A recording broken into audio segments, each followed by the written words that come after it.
On this episode of the Fieldhouse Files, I look back at the first week of games, share my takeaways, and some other stories that you may have missed.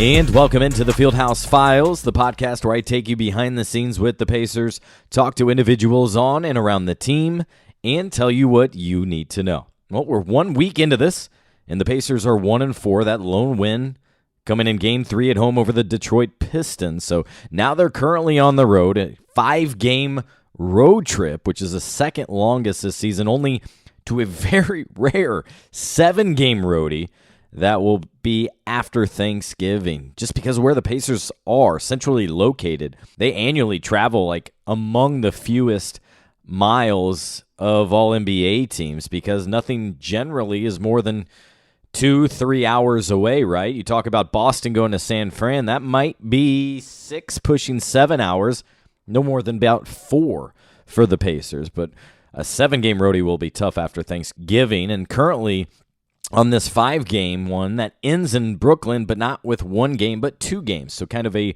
weekend series, if you will, that they first had during the pandemic. And I kind of like it. The only awkward part with it or difficult thing is if a key player is out, and so you miss out on him not being available for 1 but 2 games, especially when it's an Eastern Conference foe. In this case, it's not, but what if it was a division foe as well? You hate to have that and prefer them to be spaced out, but it's so difficult for the same team to win one of those back-to-back games just because it's very difficult to beat the same team twice and so close together, because by that second game you can really lock in and know exactly what they want to do. It's all of a matter of how you play and how you're able to execute against that team despite knowing exactly what they want to do. I'm recording this Friday early afternoon, and one thing that is different is that tonight the Pacers not only will play on national TV for the only time they're scheduled this season, more on that in a second, but they will do so without their head coach. A really cool thing is happening here tonight for Rick Carlisle and his family. Rick, you may have not known, but when he took this job with the Pacers last year, he moved to Indy by himself. His wife, Donna, who he met here, as well as his daughter, who then was a junior in high school, they remained home in Dallas so that she could finish out school with her friends at her school and all that, not kind of be uprooted in the middle of things. And that's kind of can be awkward, uncomfortable for a teenager right at that stage. And you're, 16, 17? Do you really want to start over versus all those friends that she's probably had for 10 years? Anyways, Rick said, you know what, let me do this. And I think this is awesome for him, for his family, but especially for Abby. She's a senior cheerleader in high school, a captain of the squad. Tonight is the regular season finale. It's senior night. It's homecoming. So she's going to be celebrated, honored, and Rick wanted to be there. So he will. He left the team during this road trip just for this one day. And it was cool. Friday afternoon text a couple of photos from the morning pep rally that went down of both just him and Abby, and then him with the team mascot and a couple other cheerleaders. So we all know him as coach, know him as the Pacers head coach. Some across the league know him as the president of the NBA Coaches Association. Today, really, he's just dad. And that's awesome because there's so much that goes into this job. Not just that, but being a trainer, being a player, being a staff member, massage therapist. You have no idea how much they miss beyond just missing time and being out of town and maybe not being able to do school pickup. There's also bigger events that they probably miss, like prom, maybe New Year's Eve, maybe Christmas with their family, that type of thing. That's why so many players, I would guess the majority, rather not play on Christmas Day, for example. They rather spend that time with immediate and other family members that may be coming to town or whatever. They want to be in town and they want to be with those that are closest to them. So no Rick Carlisle Friday night against the Wizards. Second time the Pacers are already playing the Wizards in 9 days here. Hosted them obviously on opening night. With Rick being away, you know the drill. It's going to be Lloyd Pierce, just like it was last year. But just for this game, Rick will return to the team on Saturday for the second end of their back-to-back as they face the Brooklyn Nets Saturday night. But it'll be Lloyd Pierce running the show, along with the other assistants. They do it by committee, essentially.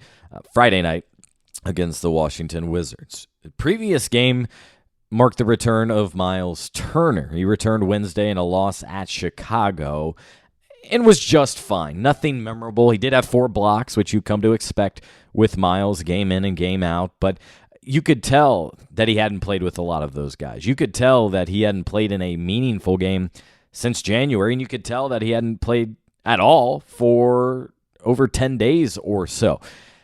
It was just a bizarre scenario, unusual, but not rare situation happened back on October 19th, 2 hours before the Pacers opened the season at home against the Washington Wizards. I was out there. I was out on the court, and Myles was just going through his normal pregame routine, working with Lloyd Pierce. Myles is one of the few players that Lloyd actually works with. Last year, the only one. And so Lloyd was passing it to him, putting him through some work. They were working under the basket, and Myles went up with it and stepped his left foot on a foot of not a ball boy. That was misreported by national reporters. It was a basketball assistant, or as you would probably know him as an intern. It's generally former college basketball players who just graduated, want to be coaches or work for teams. So this is a perfect opportunity for them to work in the big leagues, to work with NBA players are on the court every day, and oftentimes they are playing, especially in training camp, especially when there's a lot of injuries. They're wearing pennies out there, or after shoot-around, maybe they're playing 3-on-3. I recently posted a video, Trevelin Queen, who signed a 2-way deal with the Pacers, him playing 3-on-3 after a recent shoot-around. Well, he was with a couple teammates, but mostly against those basketball assistants. And what's really cool is the assistants from last year have gone on to bigger and better things. They've worked their way up or are working their way up. Noel Hightower, who you'll hear from in an upcoming podcast, he's out west working for the Golden State Warriors system, working for their G League team. Logan Bauer, he's in Chicago working for them. And there's several others, usually about, 6 basketball assistants each year, and they're very important to the day-to-day of Pacers getting things done and being able to play on the practice court, those sorts of things.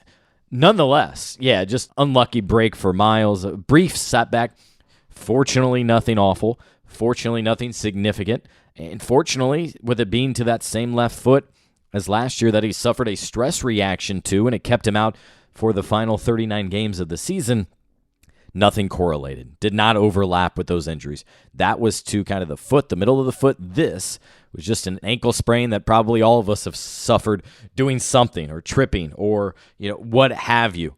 Just an unlucky break for him, but he did return on Wednesday, got his blocks. But you got to keep in mind, first of all, I think we should all give him probably at least 2 weeks to kind of evaluate his game, find a game rhythm, find game shape, and get accustomed to some of these players that he was with in camp with, but had not played in a regular season game with before, including Tyrese Halliburton, Buddy Hield, Bennedict Mathurin, for example.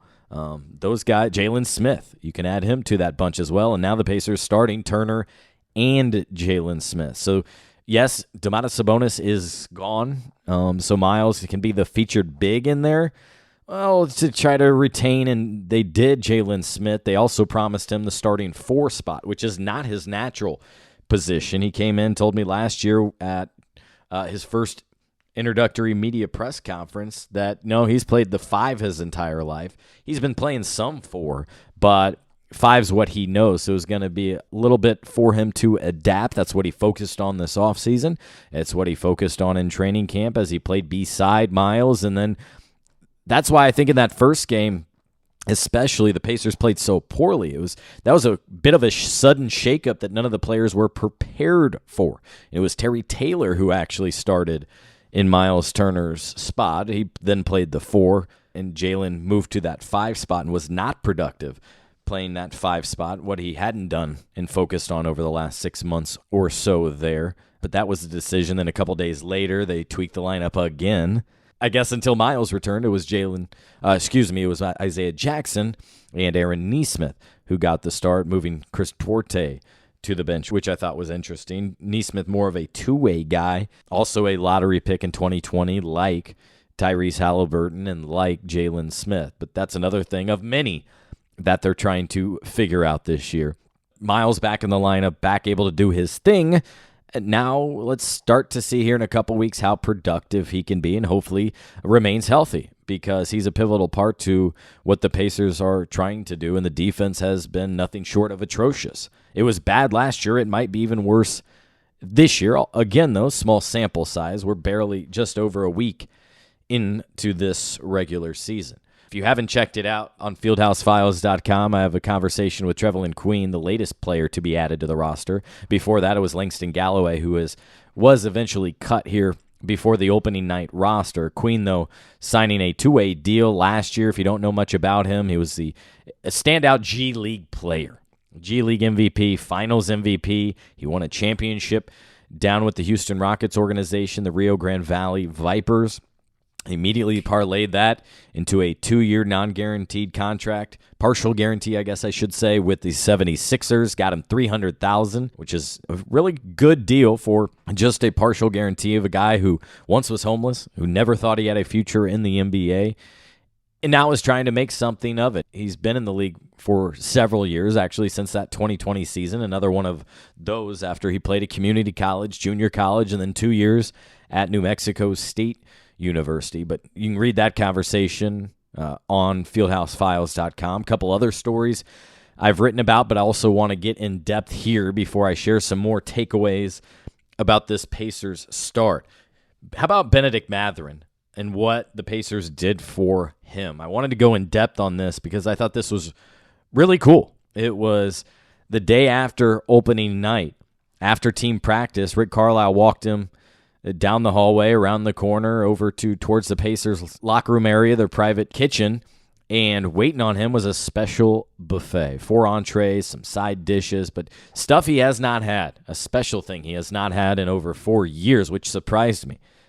It was a meal home-cooked by his mother. His mom and his sister, Jennifer, are obviously going to be in town, not only for opening night, but the fact that the Pacers had their first 3 games of the season at home made it very convenient for them to come to town. But more than that, they worked with Karen Atkinson, who doesn't give enough credit for what her and her staff of 3 do behind the scenes as player relations.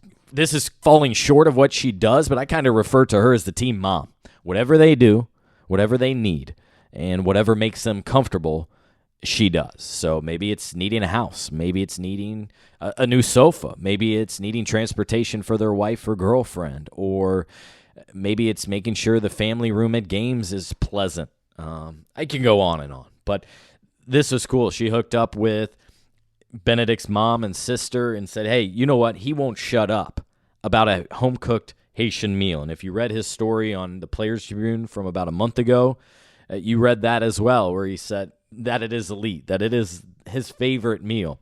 But he hadn't had it in 4 years. The last 2 years, he played at University of Arizona in college. The 2 years before that, Mexico City at the NBA Latin Academy. And so he has been away from something that so many of us perhaps take for granted. And so it was a home-cooked Haitian meal. He's a proud Haitian Canadian, and I thought that was really cool. So read how that exactly went down at fieldhousefiles.com. I also confirmed the heinous uniforms that we will soon see from the Pacers, just a special edition uniform, but that one I'm talking about is the City Edition uniform by Nike, and I can't believe this has gone on just because of how... Yeah, thanks, Siri. I appreciate you listening in. But they will wear these uniforms 7 times. The first time will be on November 12th when they're at home. But the City uniforms are just pretty basic. What I have been told by several people is actually they were worse. There was another design that was proposed by Nike, and the Pacers said, no, let's do something different. So in a short time frame, they had to turn around and design a whole new jersey. So they went with a theme based around kind of the Fieldhouse, Gamebridge Fieldhouse, the reopening to celebrate that after 3 years of renovations. And if you listen to one of my other previous podcasts, I had on the Pacers president, COO Mel Raines, who talked at length about that, the changes and what you can expect and what you should know. But those over there at the Pacers are not very proud of and will ensure will not happen again. But yes, those are accurate. And if you don't know what I'm talking about, you can read that at fieldhousefiles.com. But they will, again, wear those on November 12th. One other thing I wanted to pass along that I thought was interesting, noteworthy, just because it was different, was how Kevin Pritchard, the Pacers president since 2017, penned a note to Pacer fans before the season tipped off.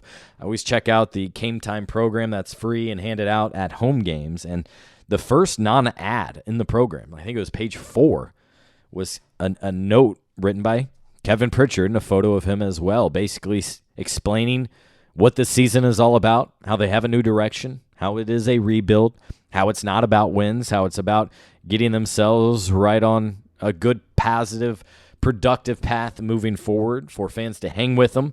There will be growing pains. I know I keep saying that here and on my radio hits and probably in my writing, but yeah, growing pains will be abundant this season. But I can't remember, not to say it didn't happen, but I can't remember a coach or president of the Pacers putting in a note like that in the program and addressing fans before the season.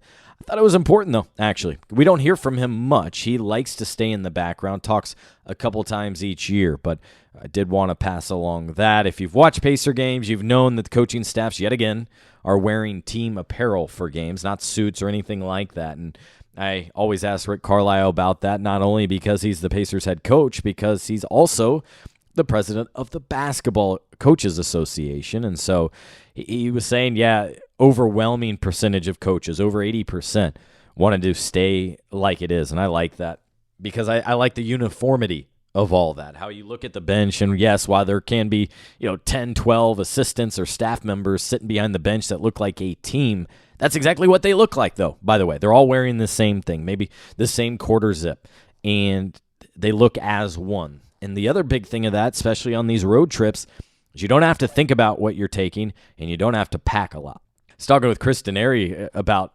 this before the road trip. You got 5 games. How many suits do you have to take?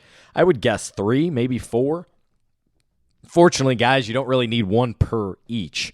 Now, if you're at home, you'll probably wear a different suit and have a heavy rotation, depending on how many suits you have. But you could take a basic blue and a basic black and wear those each a couple of times. Nonetheless, that's extra stuff to pack, so it simplifies everything. And I'm all about simplification and making things easy. But you can read Rick's comments about that at fieldhousefiles.com as well. A couple other things before some of my takeaways for the season.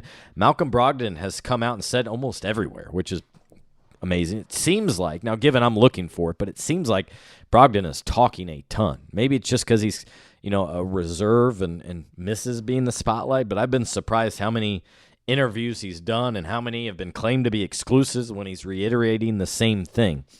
Anyways, he has said several times how the Pacers came to him to try to work with him on a trade. He mentioned the Raptors were a possibility, then the Celtics, and he thought the Celtics were ahead of the Raptors, so he asked maybe they could pursue something with them, which says a little bit about the players they got in return, because Aaron Nesmith, lottery pick, you thought maybe how they felt about him was a little bit higher just because they wanted something of value in return in addition to the first-round pick, which I think they would have been comfortable with alone. They all obviously waived 3 not meaningless guys, but end-of-bench guys that aren't going to get playing time to try to sign and get DeAndre Ayton. That didn't work out. And then Daniel Theis, not exactly sure when or if you will see him. Theis has not participated in training camp. He's not participated in the preseason or in games. He is traveling with the Pacers. He never really did have an offseason, for one, and I'll get into this more in a story I had one-on-one with him here recently. But Theis was stunned to be traded. He loved everything about his Boston situation, the winning situation, his role. He finally got paid a couple years ago with Houston and then was acquired back by the Boston Celtics. And I think if he had his way, he would end up back there once again. But nonetheless, he had really no offseason and had some knee soreness that happened throughout his time with Germany while playing in Eurobasket. And Pacers don't really exactly have a need for him. I'm not sure where he would fit in if he was ready to go right now. And so right now he's just kind of sitting out, making sure he's healthy and can get back to 100%. The only other injury of note that happened in the preseason, Aaron Nesmith had plantar fascia in his left foot, and those worry me, worry anybody, just because those things linger. But so far, it hasn't seemed to bother him or slow him up after he sat out for, I think, a couple weeks and missed the rest of the preseason because of it. Now he's starting and just trying to find his place, find his role, and find how he can contribute on this team. All right, I want to talk about some of my takeaways from the first week or so of this season. And on Thursday, I posted a story, but here I can get a little bit more in-depth about what I've observed and what has not gone well and what has since opening night. And you got to start, I think, for the Pacers with, well, their start to games, which has been abysmal. First of all, in the big picture, they're giving up 122 points per game. That's the third highest, behind only the Warriors and Grizzlies, which is a little bit surprising. But defense, slow starts, that's been the story. Because the Pacers are giving up the most points of any team easily in the first quarter, almost 36 per game. They're falling behind automatically, essentially, by double digits.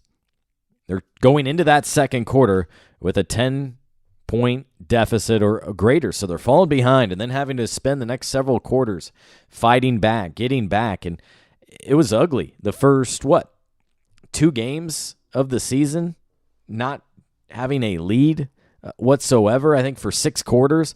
That was not good. And even more telling is if you go deeper on the numbers, 138 points allowed per 100 possessions in that opening quarter. For reference, they're giving up 138. Most teams are giving up below 110. That's a huge seismic difference right there. And I don't think there's any obvious answer. I think there's a lot of contributing factors. First of all, Myles Turner not being in there for the majority of games. We know what kind of impact he has on the defensive end, how so many times they send their defender to him. They're trying to get away from that and guard their yard. And I think that's where it starts, is players are losing their individual matchups, and the communication has been poor. Then there's not a great familiarity. Yes, they have a training camp, but that's only 3 weeks long. And then, by the way, you start with game 1, and you have a different starting lineup than you had projected because it's Terry Taylor starting over him. Now Myles is back, and it's Aaron Nesmith, not Chris Duarte, in the starting lineup. So that's what it's like for a team like the Pacers. That's so fresh, so new, and so different. What they have to spend the first couple of months working on, finding chemistry, learning teammates' tendencies, and things like that. That's why so often you don't want to judge a team for the first 25 or 30 games. It's so often why continuity, those teams with continuity, you're going to see take off. Remember the Pacers of, 2013? Didn't they start something like, 30-8? That's a big reason why. Not only were they talented, but they gelled well. They had expectation for one another. They knew exactly their roles, those different things. Well, this bunch, for example, Myles, he hadn't played with Tyrese Halliburton and Buddy Hield, like I said. And he's new playing with Bennedict Mathurin, and he's not 100%, and he's still finding his rhythm. So there will be some of that. But a lot of it, too, is just guys getting beat and guys not communicating, spacing being poor. So many of it is getting beat at the basket and giving up layups. Points in the paint, especially in the first few games, not good whatsoever, as they were giving up significant portions of their points there. Now, offensively, the biggest change that I've noticed is they're playing more of a Rick Carlisle style offense, and that means run and shoot threes, shooting the third most threes after a week of games, hoisting over 40 per game. Yeah, you loyal Pacer fans know you're not used to seeing that. You remember Nate McMillan's final year, 2019-2020? They didn't even attempt 30 per game. It was 28. They were last in attempts. And the Pacers don't have a great three-point shooting roster just yet. There's Buddy Hield. There's Tyrese Halliburton. Mathurin can. Duarte can. So many other guys can, but some of them are in ruts. Some of them are still trying to find their shot. Nesmith, what does his look like? For example, we shall see. And then the other positive I'll highlight is what the Pacers have done on the run as they look to get out and go. They rank third in fast break points with over 20 points per game from that capacity. So their pace is quicker than 80% of the teams, and that's something that they're trying to do. All right, let's touch on a few individual efforts. First of all, Tyrese Halliburton leading the team in scoring, leading them in assists. You can almost count on 10 assists per game from him, which he's done at least in all but the first game against the Wizards, which was just a bit of an unusual game. But he also surprisingly leads the team in field goal attempts, which caught me off guard a little bit because he's a pass-first point guard. He prefers, like me, setting up teammates, getting others involved, making sure they have a special night. However, he's also being asked to do more. He said and talked at great length about this offseason, knowing that he had to take on a greater role in many capacities, and that includes shooting the ball more. And we criticized him some last year for passing up open shots, for not being aggressive when he needed to. So there is a delicate balance here between all of that. But this team will be best, I believe, when he is not the top field goal shooter on the team in terms of attempts, but when he can defer, when I don't know what that right number is, probably 12 to 15 per game, probably on that lower end, 10 to 12, and you'll probably have a couple guys in 16 to 18 normally, although, again, Rick Carlisle's true to his word and has been playing 10, 11, 12 guys every single night, a huge rotation. You don't usually see that. Most contending teams, for example, will play, say, a 10-man rotation, because then once you get to the playoffs, it shrinks even more, and maybe it'll go down to 8 or 9. But overall, I like the way Halliburton has started the season. He's scoring, he's passing, getting teammates open, still finding that rhythm and chemistry with teammates. I'd just like to see him pass a little bit more and have that outweigh his field goal attempts per game. A guy like Chris Duarte, to me, is sitting back and seeing where he fits. Duarte is very much trying to figure out his role. I thought it was telling one time during training camp, he came over and talked and said, "You guys don't even want to talk to me," kind of in a joking manner. But I think that also reflected, hey, I'm no longer the hot guy. I'm no longer the number one topic, as he was when he was their top pick, a lottery pick 1 year ago. Now that's Mathurin. Now that's also Tyrese Halliburton, the leader of the team. Myles getting a lot of attention for missing time and now being back and where he can help defensively. Will he be traded? All that sort of stuff. So I think he's had a tough time individually to try to reestablish himself. But that's what I want to see from him over the next couple of weeks. Buddy Hield's a player that could play as few as like 15 minutes like he did like the first game, or can really step up and play a big role like he did in the loss in Chicago, where on that same night that he made 7 of 12 three-pointers, the Lakers went 8 for 30. And I think that conversation will be ongoing until the Lakers finally pull the trigger and make a move, whether that's with the Pacers or not. But I think he's been accepting of his role, handled things well. He's had long conversations with the front office, with the coaching staff, and I think he understands his place and what they want from him and try to fit in, try to defend a little bit more. So that's where he's at right now. I think all of the bigs have had some bright spots, whether it's Goga playing very well. The key thing for him is just getting consistently over 20 minutes per game. He's not very good playing 8 and 10 minutes and not knowing what to expect and when he plays. Now, he was the odd man out when Myles returned. Isaiah Jackson, so good as a lob threat, decent rebounder. Jalen Smith had some good moments, so I think that's all very positive. I like what we've seen from TJ McConnell as he's returned to form. Remember, he missed a lot of last season, most of last season, after having surgery on his hand, kind of the wrist, thumb area with a ligament. But it's so fun watching him. Again, I come from a point guard mentality. Kind of spoke about it earlier, how I like seeing what Halliburton can do when he passes it. Same thing with McConnell, and same thing with Andrew Nembhard, who hilariously goes from not playing against the Wizards on opening night to then the next night playing so well that he leads the team in minutes and plays over 30 minutes per game. That was his debut. The trouble with him I see right now, along with several other players, are where do the minutes come from? O'Shea Brissett clearly on the outside looking in. Terry Taylor kind of on the fringe. And that's a real debate I see for Rick Carlisle, is getting guys minutes, but adequate minutes is a key thing as well, and not just 6, 7, and 8 minutes, because it's hard to find that game timing and find your place when you're out there in short bursts, rather can really settle in and get comfortable with a unit out there. And so far, Carlisle has tried so many different combinations that I thought it was notable how that the previous starting group before Turner had only played a total of 20 minutes in game together. That's a terribly small sample size, even for a week of games.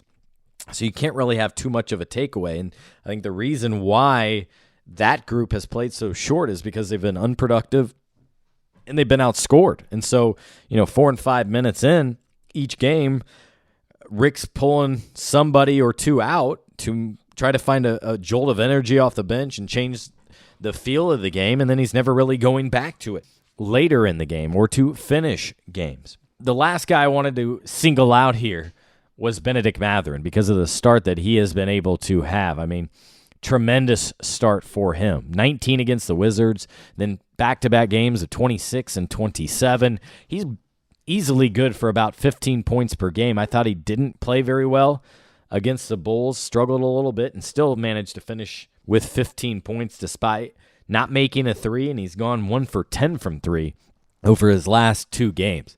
Did think it was really cool in his first game, his debut last week, in addition to his mom and his sister being able to be there right there with him. But also several coaches from the University of Arizona staff were there, and I was able to talk with Tommy Lloyd, the head coach at Arizona, afterwards, so that story's on fieldhousefiles.com as well. But I was able to discuss, him wanting to support Bennedict and kind of how he was such a good scorer, how he is such a confident player, and also how he, to use Tommy's word, how he has the clutch gene, and he wants it in late game situations and things like that. I thought that was really cool, not only for Tommy to be there, but also for Bennedict to have that support and to see the player he's becoming. Obviously, he's going to have among the best starts in franchise history because the Pacers have so rarely drafted that high. He was the 6th pick. Before that, the Pacers hadn't drafted inside the top 10 since before I was born, since the mid-1980s. So, yeah, of course, there's going to be some stats that show up and are impressive. But you like early on his aggressiveness, his willingness to attack, get to the basket. And the one thing that has really surprised me so early on is how he's been able to finish through contact. That takes time usually. Like, it's tough. The physicality of the NBA and the contact, sometimes they'll let you play through. He not only was taking that contact, but finishing at the rim. And I thought that had been very impressive.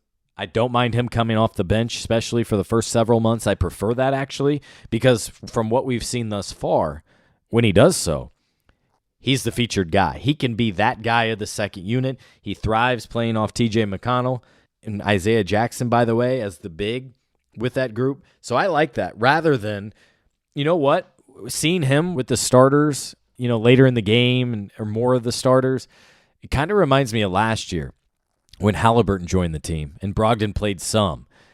And Halliburton wasn't himself with Brogdon because he deferred. He didn't want to ruffle feathers. He kind of just sat back and waited for the game to come to him. That's not Mathurin's game. Mathurin has to take charge. He needs the ball in his hand, and he needs to attack. He's getting to the free throw line with great frequency, which they love. This team has not done that very well in recent seasons. All positives. A little bit of a teaching moment, I think, for him in Chicago, where a little Arizona on his Arizona crime as clock was winding out, final 10 seconds. Dalen Terry dribbling out the clock or shot clock, and after hanging out for a second, Mathurin attacked him, took the ball, and tried to go down and score. And I thought it was a really cool moment because of how veteran Nikola Vucevic handled it. Yeah, he was talking to him a little bit, saying, "You don't do that, rookie," at the free throw line. Mathurin made both shots, but then clock expired. Vucevic walked over, said a few words, put his arm around him, said a few more things, and then they both went on their way. And I think that is exactly how moments like that should be handled. And I'm sure those conversations with Mathurin, with my guess of Rick Carlisle, with Ronald Norred, with TJ McConnell, the point guards, explaining to him how things are done. Now, it does kind of prove a point and further the point of how Bennedict always competes and how he hates to lose. There's countless stories about that. But there's also knowing the situation, the time and place, and you would hate for him or someone else to get injured because of a weird situation just like that. So while, yeah, there are some positives out of that, I also think you're just like, hey, Ben, don't do that. We don't need that. They don't need that. It was a 17-point game, well in hand. I know it's cool and kind of cute how you go, hey, game's not over, but it really was. There was 5 seconds left. Nonetheless, that was one of the few things that I thought Mathurin didn't do well or handle properly, and it's just been a great start for him as probably the most talented player on this roster. A lot of great hope with him in this Pacers team moving forward, but let me hit my button over here, right? Growing pains, and they will be continuous throughout the remainder of this season. Thanks for listening. If you made it all the way to the end of this podcast, shoot me a tweet and let me know that you did. I appreciate your support here of the Fieldhouse Files podcast. A lot to talk about in the first week of the season. I have several great guests lined up for you as well, but I wanted to get to this before the weekend as I had so much to say, really, after the first week of the season as this team unpredictable as always, and a variety of things and issues I've had to deal with and are continuing to deal with. But nonetheless, stay with me as usual as we continue. I want to say I've done this since 2015. So this would be, year 7, 8, going on 8 of this podcast. And I appreciate you who maybe joined me late, joined me in the last couple of years, or been with me from the very beginning. Nonetheless, this has been the Fieldhouse Files podcast, and I'll talk to you again soon.